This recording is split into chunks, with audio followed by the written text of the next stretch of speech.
funny about this is that Josefina, I came up conceptually when I was in college. So this was before the celebrity boom where every celebrity had a tequila brand. This was way before that. Obviously, as a college student, like many college students, I was just broke and trying to get out of unpaid internships.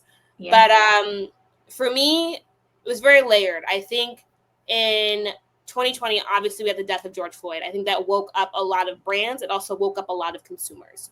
And so when it came to the consumer perspective, I really was like, you know what? I'm so happy everyone's like, I'm Black and I'm proud, because I too am Black and I'm proud. But why is it that we're not talking about the duality of these Black experiences or Black identities, right? When it comes to Black ownership, I think Black Hispanic people are usually not a part of those conversations, primarily because I don't think people truly understand that it exists, right? I think this idea that you can be Black and Hispanic, people still struggle to conceptualize. So that's one thing. So it's like we're having conversations about Black ownership, but do I get to participate in these conversations? I don't know. So that's one thing from a consumer perspective.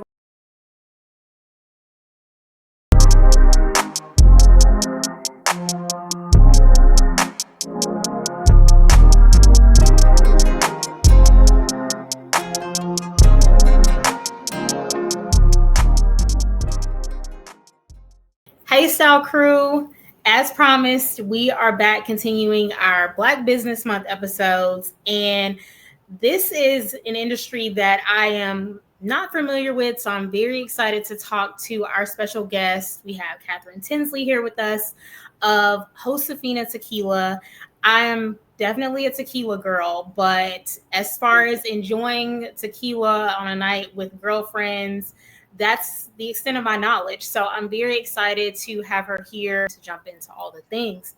First, I'm going to jump into her bio.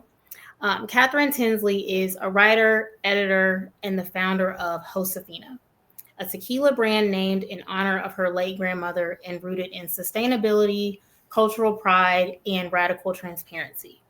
A proud Black Puerto Rican woman from the South Side of Chicago, Katherine's work has been featured in publications like Refinery 29, Unbothered, Grazia USA, OK Magazine, and Good Housekeeping, where she's told stories at the intersection of identity, culture, and empowerment.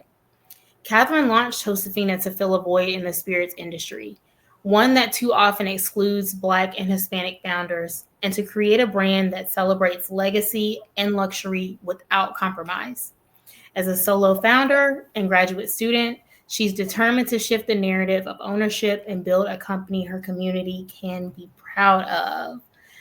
Well, you have an extensive resume, and I'm excited to dive in and talk to you more about Josefina Tequila. So welcome.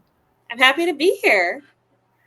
And okay, so I want to kick off the conversation around what motivated you to pursue entrepreneurship within the spirits industry?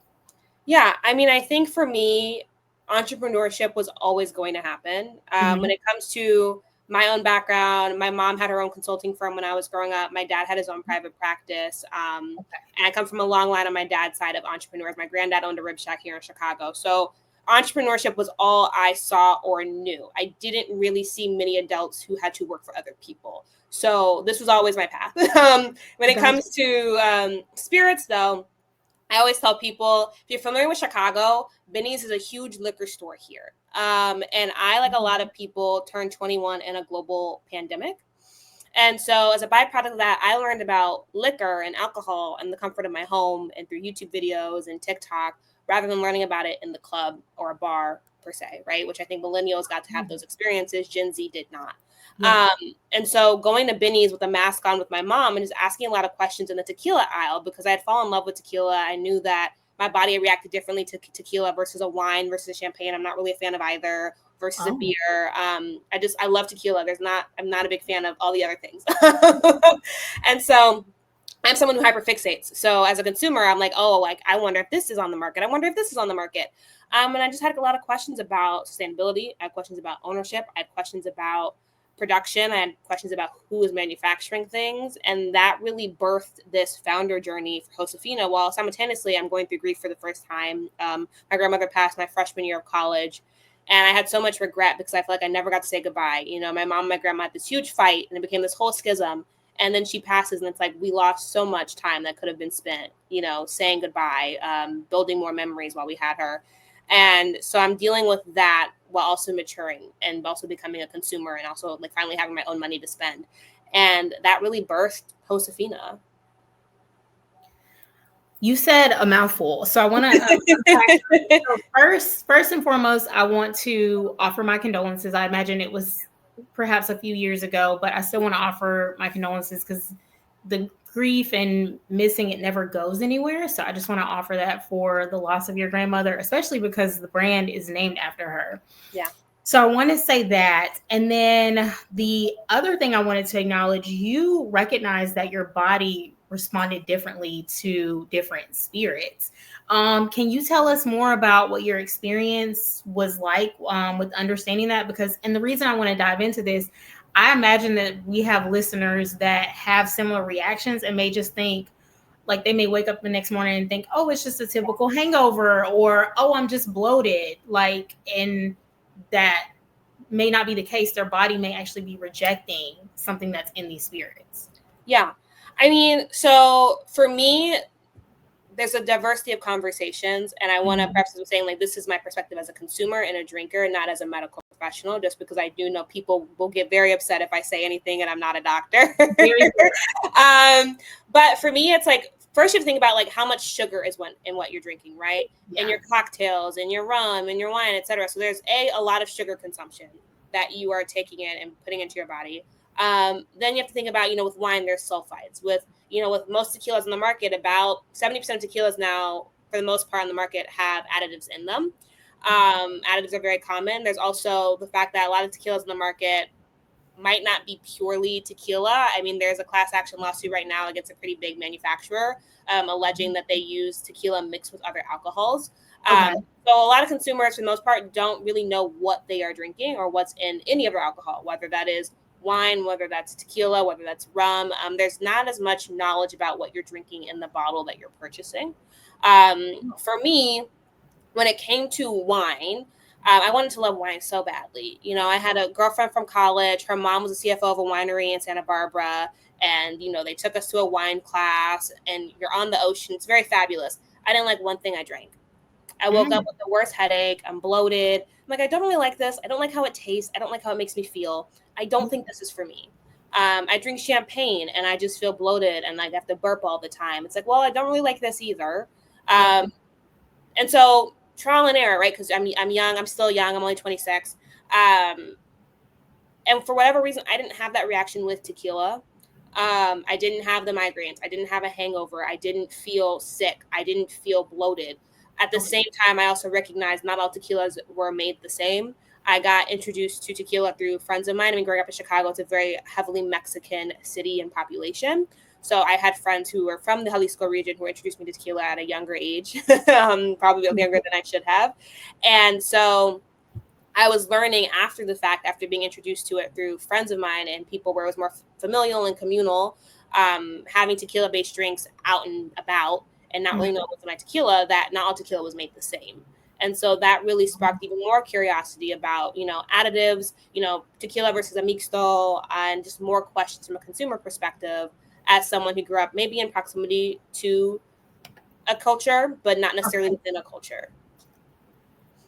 Okay. And so with you just making that description for us, this actually leads me to another question that I was going to ask later in the episode, but it just makes sense to segue now.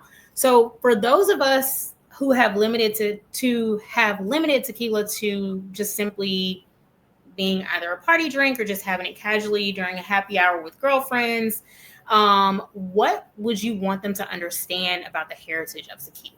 Yeah, I mean, this is a traditionally Mexican drink, and I always want to keep that at the focal point of my conversations. I want it to be appreciation and not appropriation. Yeah. So I always want to, you know, preface it with that. Aside from that, you know, tequila really is there's craftsmanship behind it. I think because so many consumers don't really know much about tequila and the artistry behind it. You know, they buy whatever is the cheapest in the liquor store and they have a good time. There's something very beautiful and layered, and there's an art to tequila, I think, making production as well as drinking it and even making cocktails with it. And so I would suggest, doing your research, having those questions, and then going to a bar, asking the bartender what's their favorite tequila. I think bartenders are the best liquor influencers around. Yeah. And sipping it slowly, taking your time to really think about the flavor profile, the palate. What are you tasting? What are the layers you're tasting? What is something you might notice at the first sip versus the second sip? I think that there's a really beautiful experience with sipping tequila that I think a lot of consumers might be missing out on because they're just taking a shot, throwing it back, and going on with the day. Yeah. I've been guilty of that. I'll go ahead and raise my hand and just be like, I've been guilty of that. Because normally when I order, so I do want to say I'm not like a sugary cocktail girl. That's not my vibe. Not mine either. If I do have a cocktail when I go out, I'll normally order a dirty vodka martini, or I'll have a glass of wine, or I'll ask the waiter based on their selection, which cocktail do you recommend that has like the least amount of sweetener? Because I just don't care for it. But with that being said, when I do consume tequila, it's normally within a cocktail or I'm taking shots. So now I'm having a reflection and I'm like, okay, Jess, you can actually just sip this. And if you want my favorite cocktails, if you want like a low sugar tequila cocktail. Yes. Yeah, I do. Like, so I'll order a margarita made with like agave and a splash of lemon. The lighter the margarita for me, I don't care for like the green. Those are like the ones that, from my experience, they tend to be like really sugary, and that I don't prefer. But you're the expert. I'm open to all the tips. I welcome all the tips. I'm a student. I know a little bit more than some, but I'm not on my PhD yet. You know a lot. Learning. But you know a lot. Yes.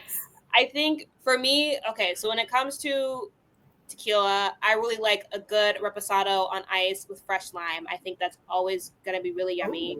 Especially because reposado takes a while to age. There's a process to it. So I really enjoy reposado on ice. I can't wait for ours to finally be on shelves so people can drink it. And then when it comes to the Blanco, which I think a lot of people are probably going to go toward a white tequila and a Blanco, I think that that's just way more popular. Yeah. I think ice, coconut water, Blanco, fresh lime juice, delicious. And the coconut water has electrolytes.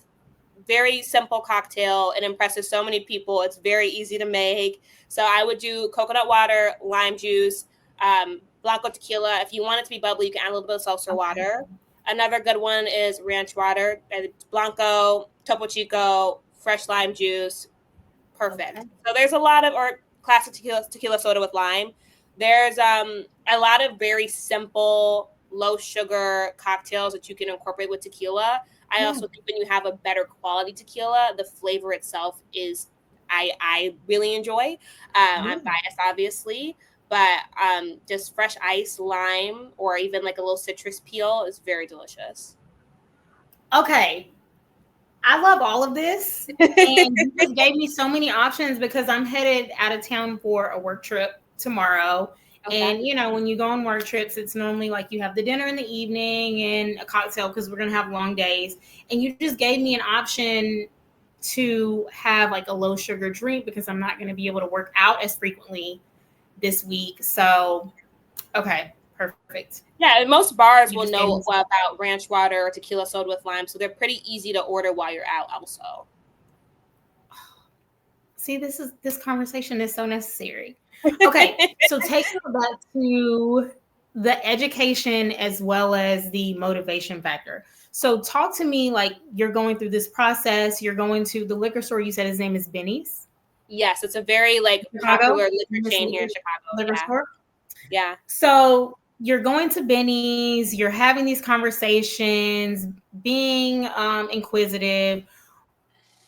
What was the moment where you started to be inspired and say, okay, I'm seeing a gap here in the market. This is something that I need to pursue? Yeah. So I think this is very layered, and I want to make sure I'm not too wordy because I'll talk forever. But for me, I feel like you can talk. This is, first of all, I want to say this is your platform. Like I told you on our pre-recording call, I don't cap the conversations. This is your time to tell your story because your story is important. Thank you. You have the floor. I think for me, what's so funny about this is that Josefina, I came up conceptually when I was in college. So this was before the celebrity boom where every celebrity had a tequila brand. This was way before that. Obviously, as a college student, like many college students, I was just broke and trying to get out of unpaid internships. Yeah. But for me, it was very layered. I think in 2020, obviously, we had the death of George Floyd. I think that woke up a lot of brands. It also woke up a lot of consumers. And Yeah. so when it came to the consumer perspective, I really was like, you know what? I'm so happy everyone's like, I'm Black and I'm proud, because I too am Black and I'm proud. But why is it that we're not talking about the duality of these Black experiences or Black identities, right? When it comes to Black ownership, I think Black Hispanic people are usually not a part of those conversations, primarily because I don't think people truly understand that it exists, right? I think this idea that you can be Black and Hispanic, people still struggle to conceptualize. So that's one thing. So it's like we're having conversations about Black ownership, but do I get to participate in these conversations? I don't know. Okay. That's one thing from a consumer perspective where I'm like, I want to see a Black Hispanic owned brand. I can't find one.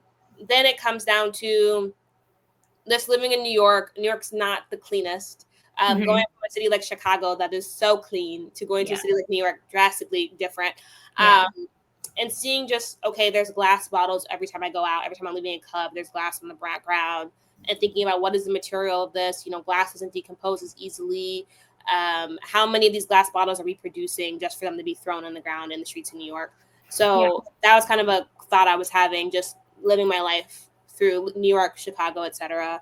And then obviously spending a lot of time just in Benny's. I mean, I think with the pandemic, I think we were all trying to feel as normal as possible. Yes. And I think because obviously I'm in my childhood home with my mom, quarantined, I can't spend time with my friends. So a lot of the activities was just going to the store, right? Because that's the only real socialization you could have.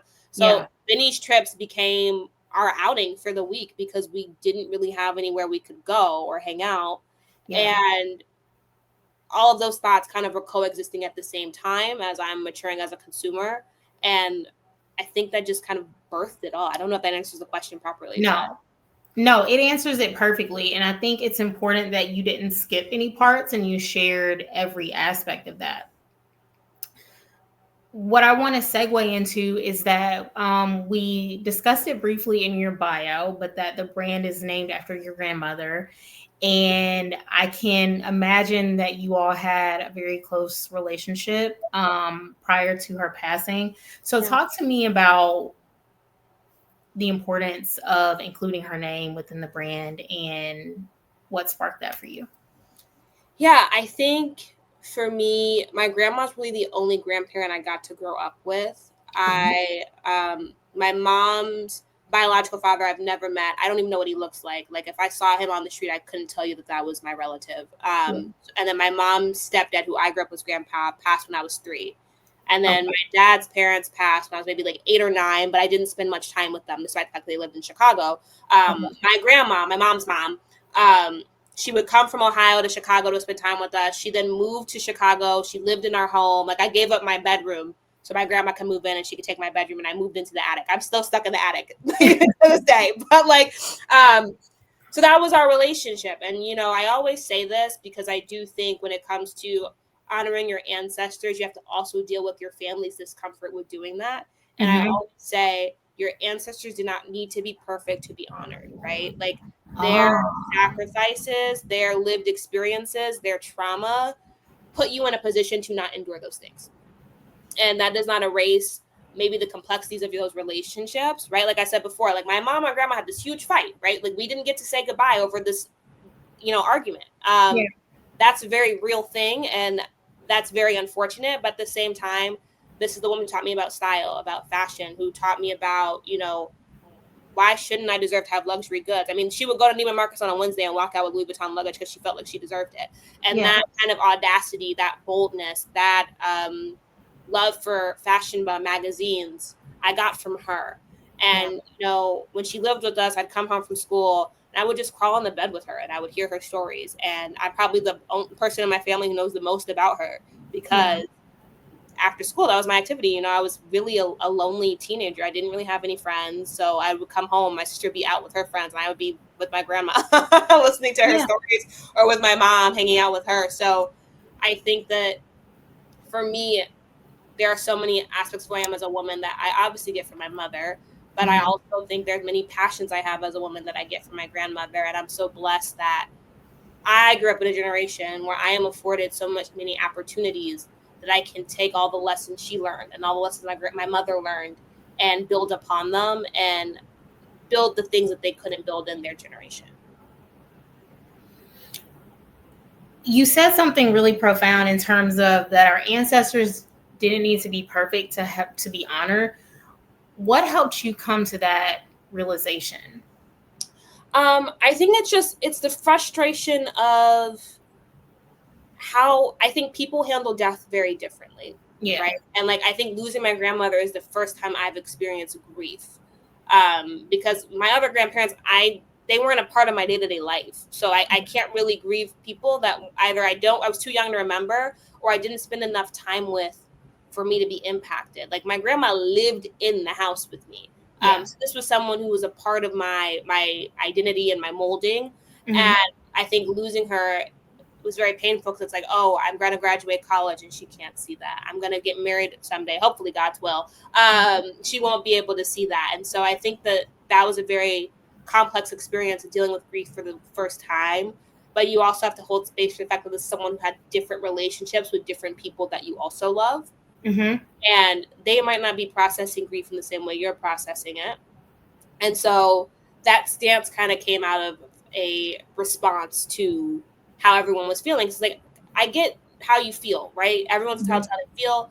Everyone's relationship is their own, but we have to also give grace to our ancestors. I think as Black and Brown people, I don't think it is healthy for us to recognize the world that we are navigating, even in this current climate.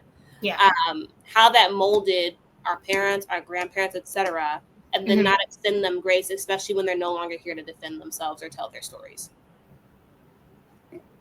I couldn't agree more. I cannot agree more. Something else that I wanted to give you the opportunity to expand upon, because I think it's important if you're okay discussing it. You mentioned that in your journey with deciding that you wanted to pursue creating your company within the spirits industry, that there's this chasm with people not understanding that you can be Black as well as Hispanic. Can you expand on that, and why do you think that still exists? And then if you have any offerings to how we can fill that gap or begin to. I think it's a multitude of things. I think in the US specifically, and then we'll go into like how like novellas are filmed and who gets to be in a novella and who gets to be the star of a novella. But in the US, Hispanic is marketed to the general public with a very specific look. And if you do not have that very specific look, you are oftentimes not allowed to represent being Hispanic or Latino, right? Even the fact that most people do not know that Haitians are also Latino is a byproduct of how these conversations are represented and sold to the masses. So I think for most people, when they hear about Puerto Rican, they most likely think of Jennifer Lopez. I clearly do not look like Jennifer Lopez. My family does not look like Jennifer Lopez. But they perceive that to be the entirety of an identity. I think that the beauty of Black representation, although I think it needs to expand, is that people know light skin, dark skin, biracial, all of that exists. People don't necessarily see that Hispanic is not a race as far as how it is marketed to people. So when it comes to how you see what it means to be Hispanic or what it means to be Latino, it's not marketed in a way that is encompassing the diversity of that umbrella, because it is not in actuality a race. So I think that's one thing. I think you also have the fact that within Latin America, and I can speak for at least the Caribbean and, Puerto Rico, Dominican Republic, Cuba, etc., race is also constructed differently, because race is a social construct, right? Like, this is not a scientific thing. So in the United States, we grew up with the one drop rule. So if you had one drop of Black, you are Black. That's not really how race was constructed in Latin America. And at least, like, I know in Puerto Rico, like, if you could prove that you had a white ancestry, you were actually able to get freedom. So it was not constructed in the same way. You also have like Mejora la Raza, where you essentially are breeding out the Black and indigenous features and like just keep marrying white until you don't have those features in your family anymore.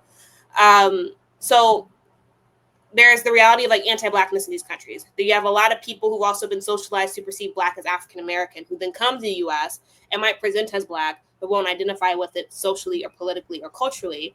And so maybe the interactions with someone who might be phenotypically Black but not identify as Black, now you've put all of these people into a stereotype of the I know Black, right?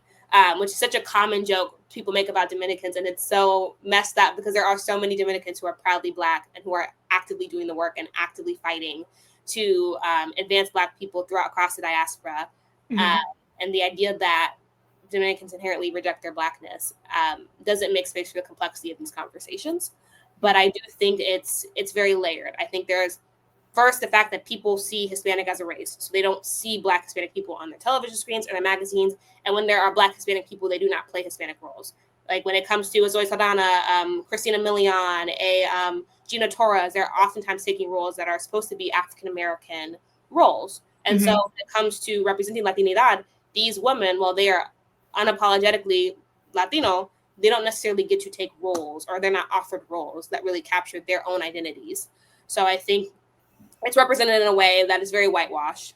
On the flip side of that, I think there's a lot of conversations about who gets to be Black, what is Blackness, and how do people that are coming from a different cultural identity fit into that conversation.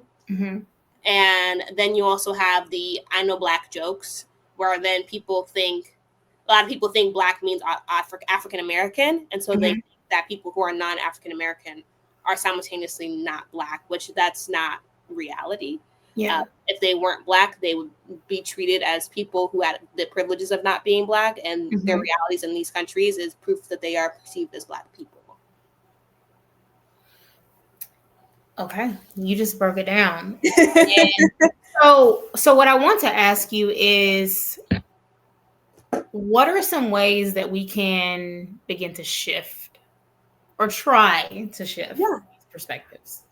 I think it's listen, I mean, my dad says this all the time, and it's true. We are all ignorant of something. And this idea that we are all universally in the know is not helping anybody, right? The reality is we don't all know everything. We don't know every identity. We don't know every lived experience. So I think conversations, engaging in conversations, not jumping to conclusions or assumptions, making space for the fact that the history of someone's country that they're coming from, the cultural identity that they experience is different from the United States, but they're now navigating life in the US. I think Tyla is the perfect example of Tyla identifies as South African colored, which that is a racial slur in this country, and navigating the American racial construction while coming from a country that's also very heavily racially constructed, but very differently than ours, and how that works for you. And I think that the conversation has to hold weight for some level of nuance.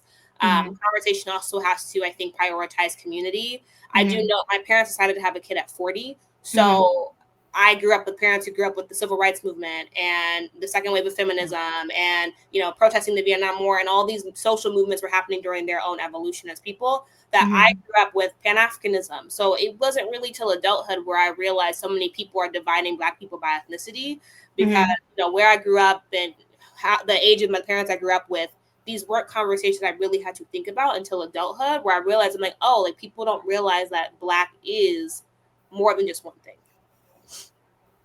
Okay. Sorry. This is important. Can you hear my dog snoring in the back? No. Okay. Style Crew, remember when I told you that we had some new sponsors for this season?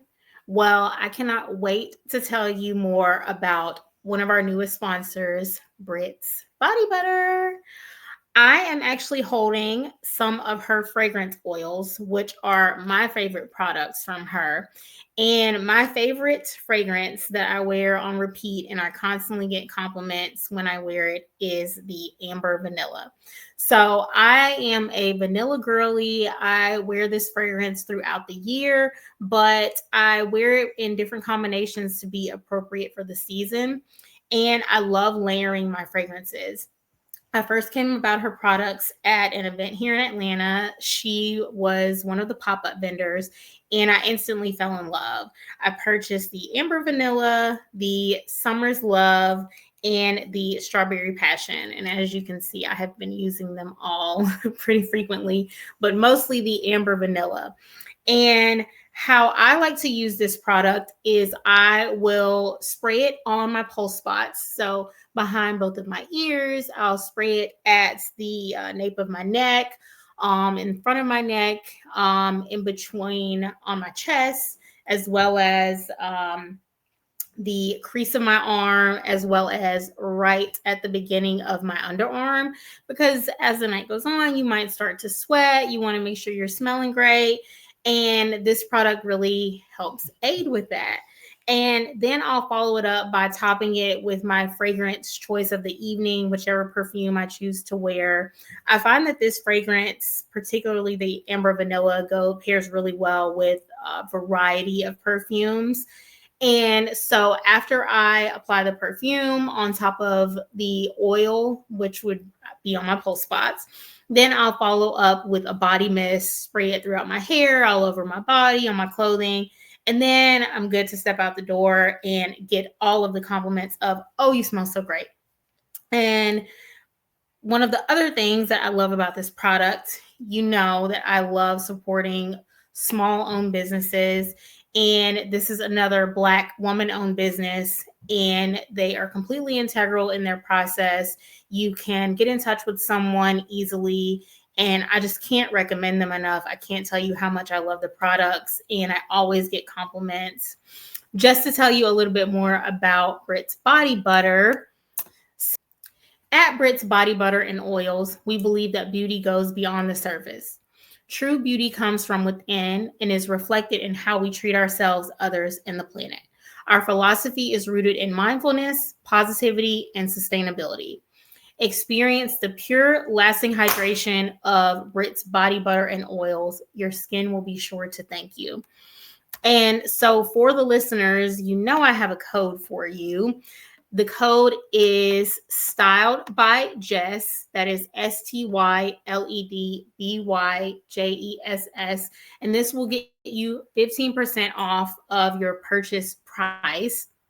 So don't think about it. Go ahead and run to britsbodybutter.com. That is spelled BRITTSBODYBUTTER.com. And be sure to use the code Styled by Jess, STYLEDBYJESS, for 15% off your purchase. And with that, let's get back into this episode. Okay, so with that, all of that being said, what type of influence has that had on you as a woman, as a human being, and just how you choose to move through the world? Yeah, I mean, I think it's complex because I think, womanhood is its own thing. And then when you add being a Black woman, it is also its own thing. Mm-hmm. Because these are all constructions. And so you have to think about, okay, how do I identify as a human? How do I identify as a person? How do I identify as a woman? How do I identify with femininity? Yeah. And then how are those things defined in the world that I am navigating? Yeah. And, I had this conversation with one of my close friends the other day, and I was just like, it's very fascinating when we're talking about the binary of gender and what it means to be a woman, because how it's marketed to all of us centers white women. And it centers whiteness and white femininity and the fragility of that. And it doesn't necessarily make space for how you and I might navigate the world. Right. And that doesn't necessarily mean we aren't women. That doesn't mean that we aren't feminine. It's just, it is presented to us in a way that we're never going to be designed to fit. Yeah. And so I think really acknowledging that how these constructions are presented to us in a society that doesn't necessarily center us, and then having your own definition of how you perceive yourself, how you identify with yourself, how you define those things for yourself, and allowing that to coexist with the reality of the world we live in, I think is kind of crucial.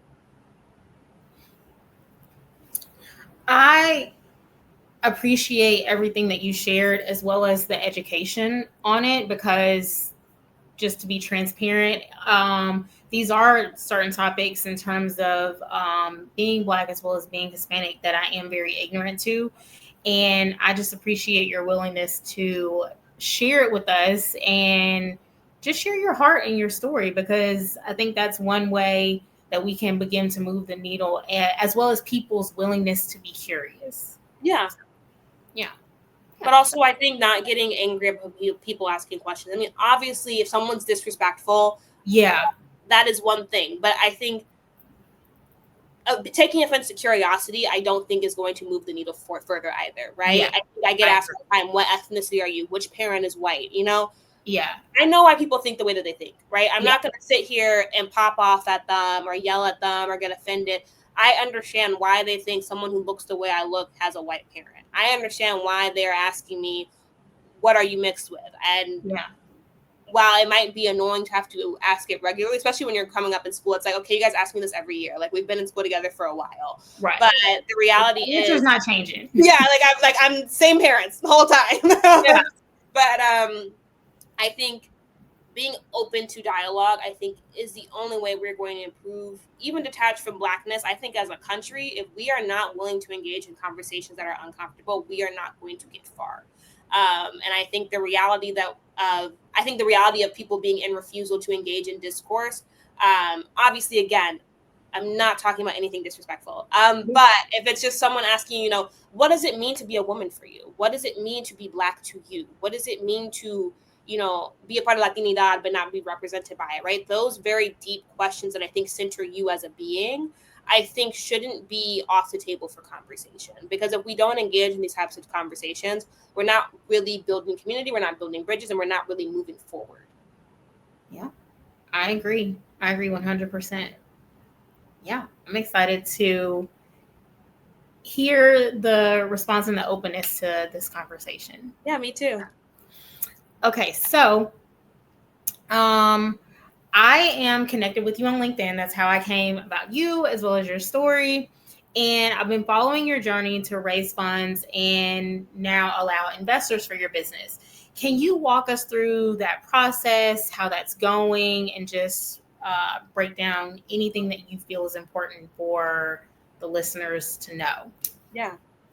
For starters, fundraising is hard. Like, just to get it out the way, is hard. Yeah. I also think what's really hard, I actually made a TikTok about this, is, I went to Sarah Lawrence, which when I went to Sarah Lawrence, it was the second most expensive college in America. I did not pay full price for that degree that's right behind me. That's not right. Like, I wasn't paying $80,000 a year for a school. No. Yeah. Could not afford that. But I think being in a school like that it brings you in proximity to a lot of wealth. And, you're living in Westchester, so you're in proximity to a lot of wealth. As a byproduct of that, even though I'm a Black woman, a lot of the people in the spaces I navigate assume I am from the same level of wealth that they are of. I am not. I'm not in proximity to that wealth in my day-to-day life. I am not of wealth. I did not grow up wealthy. I had middle-class upbringing. As a byproduct of that, though, I get a lot of people who I know through the network of going to school at Sarah Lawrence will be like, you should raise your first 50 to 100K through the friends and family round. And, I always, my dad's family's from the South. I try to always be very polite. And I'm just like, oh, okay. Because I don't want to come off rude or disrespectful. Yeah. But I just want to scream inside. Because I'm like, Black people do not have that money. We do not have that money. Hispanic people do not have that money. The racial wealth gap is so vast in this country. I made a TikTok and I was like, I think I'll get the exact numbers, but the average white household wealth in this country was over $200,000 in the study. The Black household was a little 44,000, a little below 45,000, and the Hispanic household was, I think, a little less than 70K. That is a drastic difference, right? Yeah. And so for founders like myself and founders who look like me, we don't have 50 to 100K on our block. If the block had it, we'd get it, right? Yeah. I think our communities are very rich in wisdom and support and love and comfort, and that is beautiful. But that is not necessarily what's going to finance a business. It's going to keep us afloat emotionally, spiritually, mentally, but it's not going to finance a business. And so for a lot of Black founders, they get advice from people who don't understand, I think, the racial wealth gap. And they're like, just raise amongst your friends and family. They don't statistically and even in reality don't have that. Mm-hmm. Even for Black people who are Black professionals, the student loan debt crisis and how much many of us are in student loan debt in order to get those high paying jobs also don't have that capital, right? They have enough to maybe own a home and a car, but that's the extent of the income, right? So I think that is first one thing that I think is very fascinating is the lack of understanding of the racial wealth gap and how that colors fundraising. Because I think a lot of people who don't look like me can just raise amongst their neighbors and raise amongst their friends and family. I don't necessarily have that privilege, contrary to what people might think. I don't come from money. So that's one thing. Second thing is when you are fundraising and doing it publicly, I understand what comes with choosing to do things with a forward facing profile, right? I take that risk and sacrifice and I'm okay with that.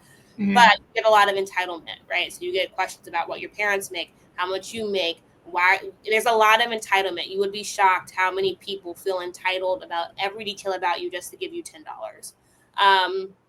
So that's something that also like you have to really be able to set boundaries with people, especially because 9 times out of 10 they're not actually going to give you the money, right?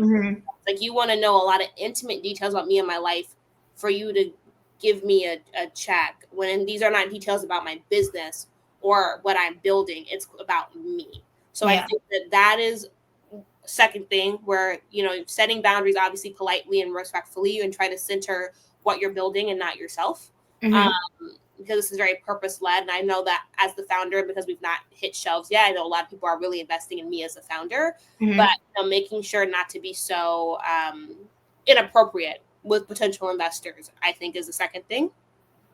The third thing is when it comes to fundraising, aside from friends and family, Black people also receive the least amount of VC funding. So it's a lot more difficult for us to A, get in front of a VC, but B, also receive a check from the VC. We're oftentimes told, come back in 2 years, and the goalpost is always moving.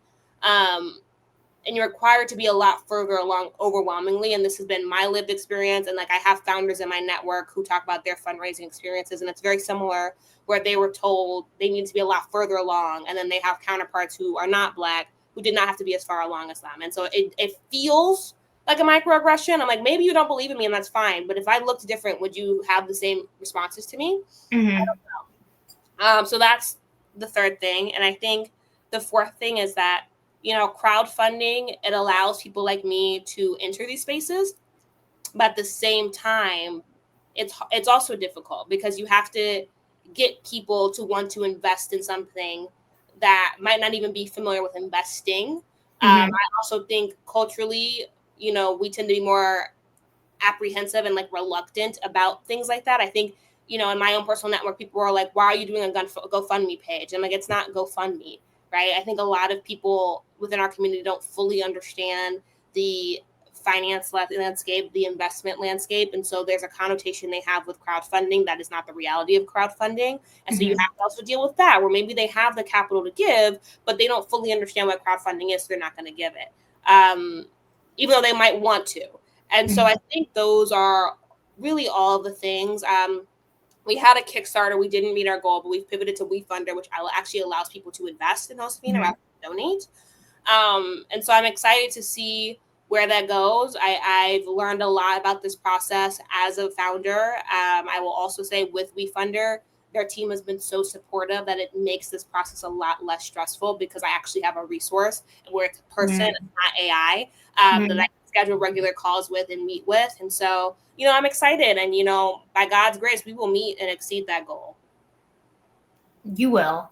Yeah. I'm just going to speak it and manifest that. And I will be linking all of these resources for the listeners where they can participate in your fundraising. So you're doing everything. I mean, you're staying resilient, which I imagine is not easy. So no. So you will for sure. So in addition to that, I want to ask you, what are some challenges and just some adversity that you have faced as a Black and Hispanic founder in this process? Yeah, I mean, I think obviously, like, funding is one thing, right? Mm-hmm. But we know that's hard. Mm-hmm. Get it off the table. We know that's difficult. Yeah. I think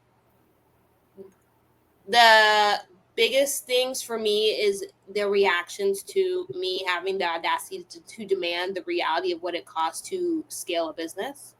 I've been called aggressive. I've been called problematic. I've been called assertive. I've been called bold. Well, I like being called bold. Yeah. I'll take one. It is fascinating to me when I get that feedback, and then I'll send it to, friends of mine who, look like us who are in the finance sector. I'm like, is this problematic? And they're like, no, Kat, it's not. Like, this is a good deck. Like, you know what you're doing. Like, I would maybe tweak a few things here and give you some notes here. But they were like, that is a microaggression, because it's very easy. First of all, as a solo founder, you have to understand that you're going to do things wrong, right? Like, my deck looked horrible when I first made my deck. Then I, hired a business advisor and, like, designed my deck with my business advisor. And now my deck looks beautiful.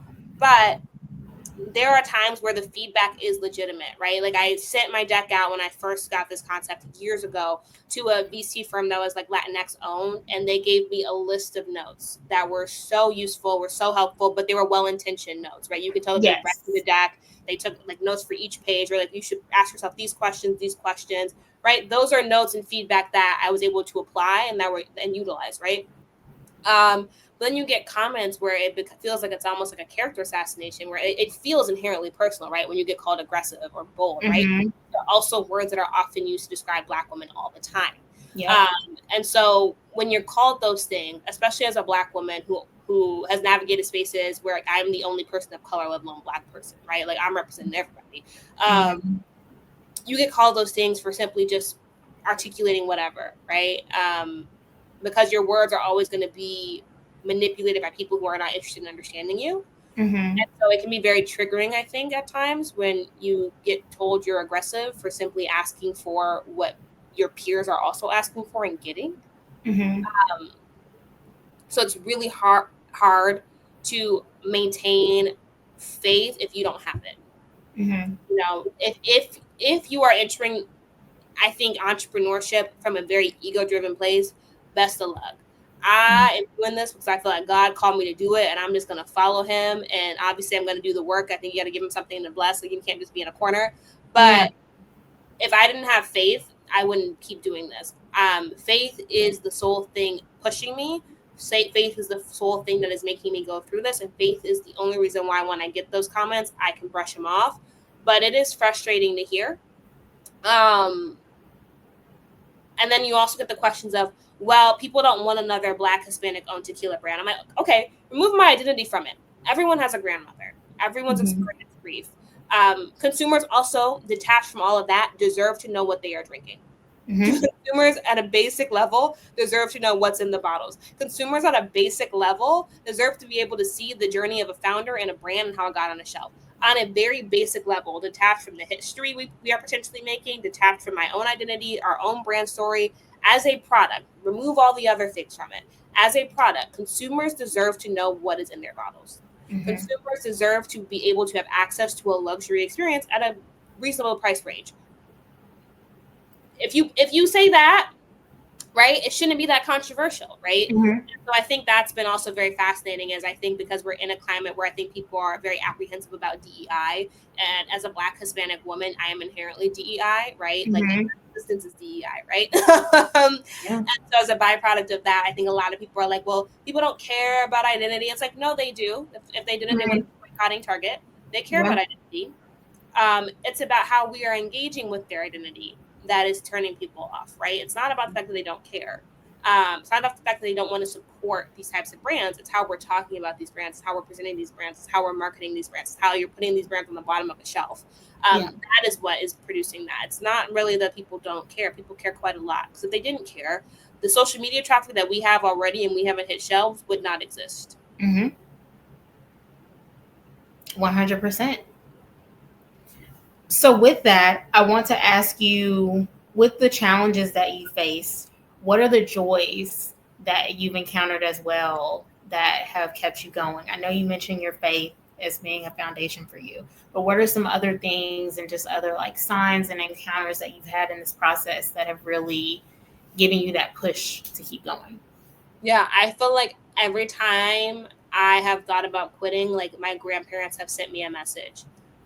So before, maybe a little over a year ago, I actually flew out to Guadalajara to go to the manufacturer to really taste what the product would potentially taste like and really see if we'd be aligned potentially.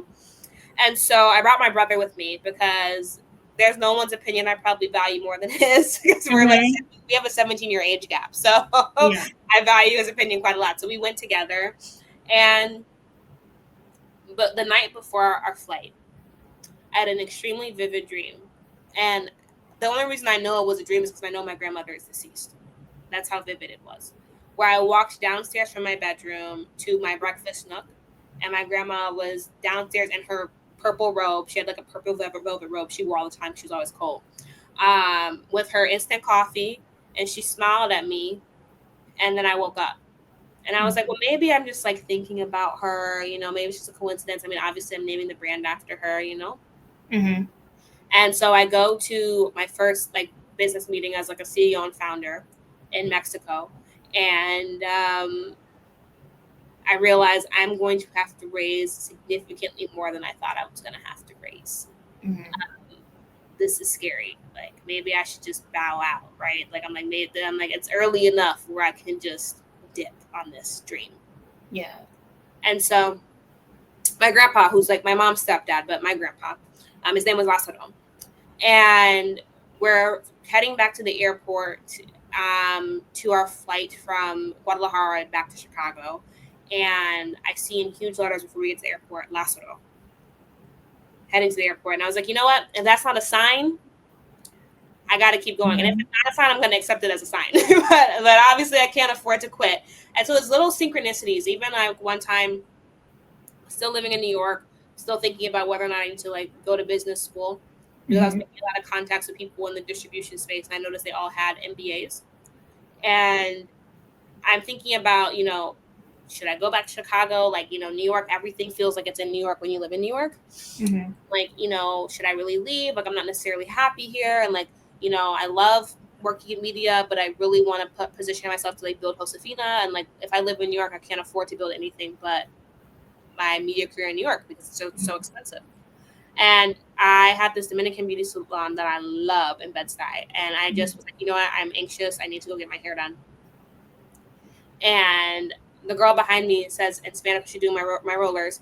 A girl named Josefina, like, just didn't show up, right? And it was the time that the girl had scheduled it was like my grandma's birth date or something. Like, it was so random. It's like the time that she had put, like, it had like equaled out to her birthday. It was something very strange. And I was just like, okay, noted. I see you, God. Or like going to a bodega and the only candle left is like a Lázaro candle. They're just very like science synchronicities all around me that like I had to keep going. And now I'm at the point where I'm like, God keeps bringing me this far, so I can't turn around now. Yeah. I love that. I feel like he definitely speaks to us and sends signs when we're like at our capacity. So I love that. Okay, I want to ask you, what is your favorite way to enjoy your tequila? Because you gave us so many recipes at the top of the hour, but I just have to ask you, like, what is your favorite way? And it doesn't have to be just one way. Yeah, no, okay. If I'm out and about, you should always get an espresso martini, but swap it for tequila instead. Never thought about that. Yeah, stop doing the espresso martinis the traditional way. Stop doing with the vodka. Swap it out for tequila. You'll thank me later. Significantly better beverage. Okay. Even when I have girlfriends over, all my friends love espresso martinis. I'll make it for them with tequila instead. Okay. Perfect drink. I love reposado on ice with lime. Fresh lime always. I love a ranch water. I also love, if you get fresh watermelon, here in Chicago, like, we buy our watermelon from the Mississippi man. Like, we have a whole cart. Like, it's a whole system. So, it's very efficient. Yep. So we go to the Mississippi waterman. We get our fresh Mississippi watermelon. You're going to take the watermelon fresh, cut it up, put it in the blender, put lime juice, mint, Blanco tequila, blend it, add ice. Perfect summer beverage. Ooh. And I'm a watermelon girly. I know I'm from Alabama, so I know all about the advice of the Mississippi man. Do you do the Okay. thump too to make sure it's right? Like when you pick your watermelon? Wait, what? Do you do the thump test too when you My mom does it all. I just trust my mother with anything food related. just let Not mama do a it? Yeah. girl. You can never go wrong with mama, right? Yeah. Okay. So I want to ask you, how do you hope your brand inspires or opens doors for other women of color in business? That's such a good question. Um, I hope no matter what race the woman is, I hope women will see Josefina on a shelf and know it's still possible. Yeah. I hope that women will see it on the shelf and know, if she can do it, I can do it. Mm-hmm. Because regardless of race, creed, whatever, like it's hard out here for all women, right? There are barriers in place against all of us. So I hope women see it and see me putting in the work, see the fact that I am being vulnerable about my founder journey primarily because I wish I had someone who was that transparent with me. Yeah. And see that she did it. Yeah. It happened.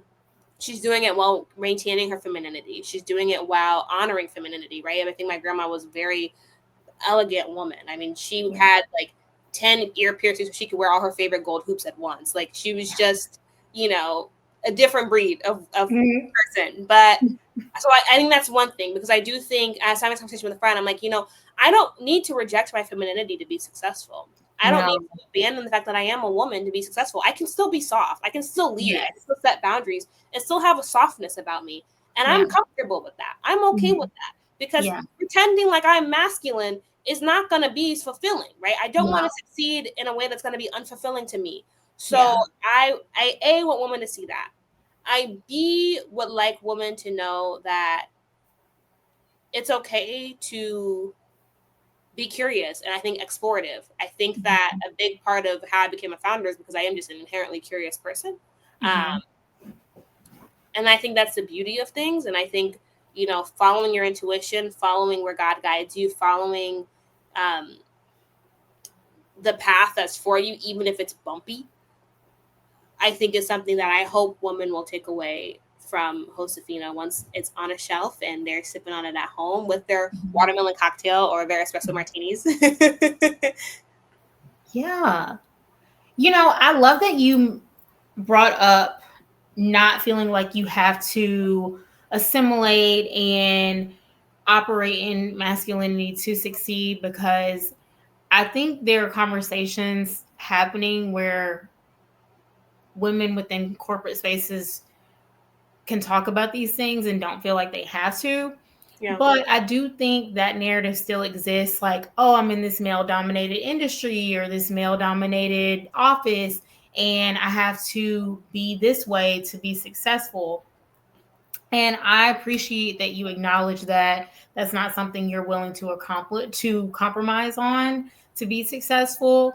Being bold and being assertive in your ask, yes, those are things that you'll continue to do, but you have no interest in wasting the gifts that dwell within you, which your femininity is one of them. There's beauty in being a woman and identifying as a woman, and there's things that we can get done as women that men are not able to because they're in their masculine. And so I appreciate you acknowledging that, and I think that's important. I mean, I think I met my best friend and I were literally just having this talk this morning on our way to church.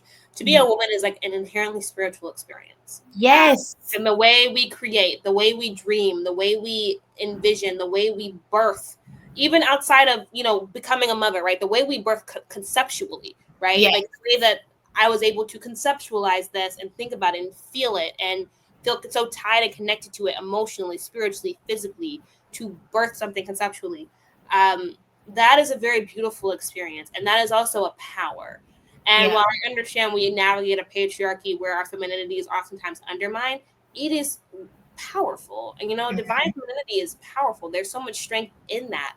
I think if we are honest about it, Yeah. we will actually get where we need and want to be. Because I do think, there are people who are inherently, women who are inherently masculine and comfortable with masculinity, and I'm not 100%, hats off. But I think if you are a woman who is feminine, right? Like even for me, talking about tequila, I'm talking about I like making cocktails to host my girlfriends, right? That is a very different approach to the liquor consumption as well as consumer experience. A lot more people also probably relate to that. And I think that being comfortable with that, I think, is very beautiful. So I'm gonna take a picture and email it to you. I don't know if you've heard of this minister. Her name escapes me, but I have the book right over here on my bookshelf.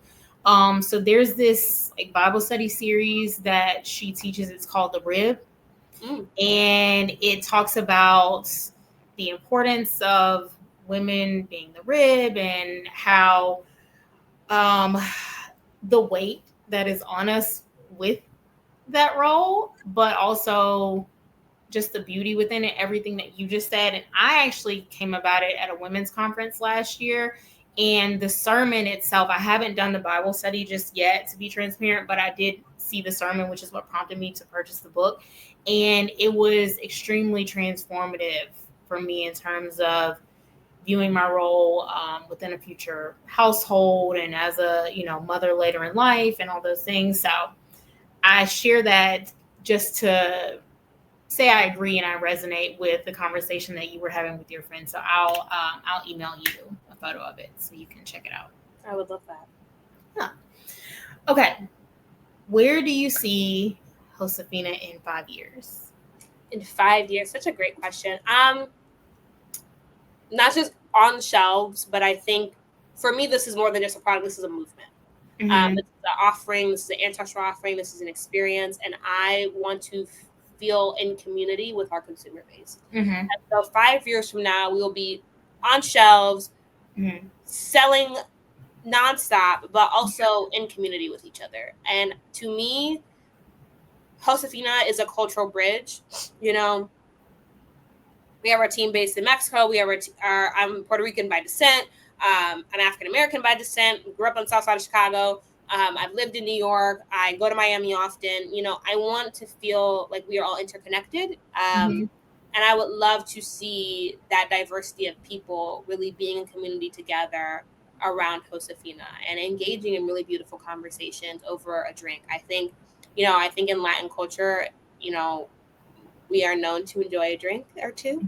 And but when I was growing up, it was always around like family events. We're having dinner, we're having a kickback, we're having a barbecue. And I hope people get to feel the community that I felt growing up through this class, but also they get to feel the essence of my grandmother while holding the bottle. I think for me, I was very intentional with the design team based in Guadalajara about who she was as a person. I just sent them a list of adjectives and a few pictures of her, and I was like, this is her, and like this is what she wore, and then these were her favorite Louis Vuitton bags, and this is what she would do when she lived in New York, when she lived in Ohio, when she lived in West Chicago. And we molded the design around her as a person, and perception of her as a woman. And so I also want people to really embody that and that kind of effortless elegance that she had. You don't have to be rich to be elegant. You don't have to be wealthy to have a luxurious experience. And I want people to also feel that when they're purchasing this. And that's what they're going to have. I can't wait to get my hands on a bottle. Can't wait for you to have it. Excited. I am excited for this. Okay, so I always close out the podcast by asking my guests one style-related question. And my question for you, it's evident that style is something that's very important to you. And we talked about the socialization of cocktails and having your girlfriends over. So I want to ask you, what is your favorite happy hour ensemble? Like, what does that consist of? That's a good question. I mean, it depends on where I'm going. If something casual, I always have like my Josefina cap, t-shirt, chain, blue jeans, Air Force Ones. Very casual, bar hopping outfit. If I'm going out, satin dress, hoops, Louis Vuitton Speedy bag, which is also my grandma's, but the Speedy bag I think is the best if you want like an intro to luxury bags, I think the Speedy bag is perfect because it fits so much. You know, as a journalist, oftentimes I have like a camera, a light, a recording device, a tripod, all that fits in that bag. It's perfect. It fits everything. I put shoes in there for when the night's over. So that would be my go-to, like a nice little black dress, Speedy bag, put flip-flops in there for the end of the night because I know my feet are gonna hurt. And a sleek bun, hoops, heels, go out on the town. There you go. And you're ready for a good time. Absolutely. Okay. So this is your time. I always close it out by asking my guests to share where we can find you, any upcoming projects or collaborations that you want us to be on the lookout for, all the ways that we can support you in this journey. And all of this will be in the episode bio, but I just want to give you the opportunity to plug away. Yeah. So if you want to follow my founder journey, my Instagram is at Kat Tinsley, but Kat with a K, so KATTINSLEY. And my TikTok is at @Tinsley_. For Josefina, our brand, where you can catch all of our updates, which I also post on my account as well. You can follow us on TikTok and Instagram at @DrinkJosefina. And then you can also follow along with my founder journey on LinkedIn. It's just Katherine Tinsley. I'm pretty easy to find there. And we also have our WeFunder page, which is how you can actually invest in Josefina. And it is wefunder.com/Josefina. I love it. All the things and everything will be linked as promised. Katherine, thank you so much for sharing your story with the world and continuing your grandmother's legacy and being obedient to the vision that was placed on your heart and just pursuing it. And I can't wait to consume your tequila and be a regular customer and see you out popping and look back on this conversation and be like, girl, you said this is where it would be and you surpassed what you thought it would be in 5 years, you know? So I'm excited for that for you. Me too. Thank you so much for this. This is so amazing. Of course. All right. And with that, Style Crew, we're out until another episode next week. And just remember to continue to support as we are rooting for everybody Black this month. We will have more Black-owned businesses featured. And that's all. Bye.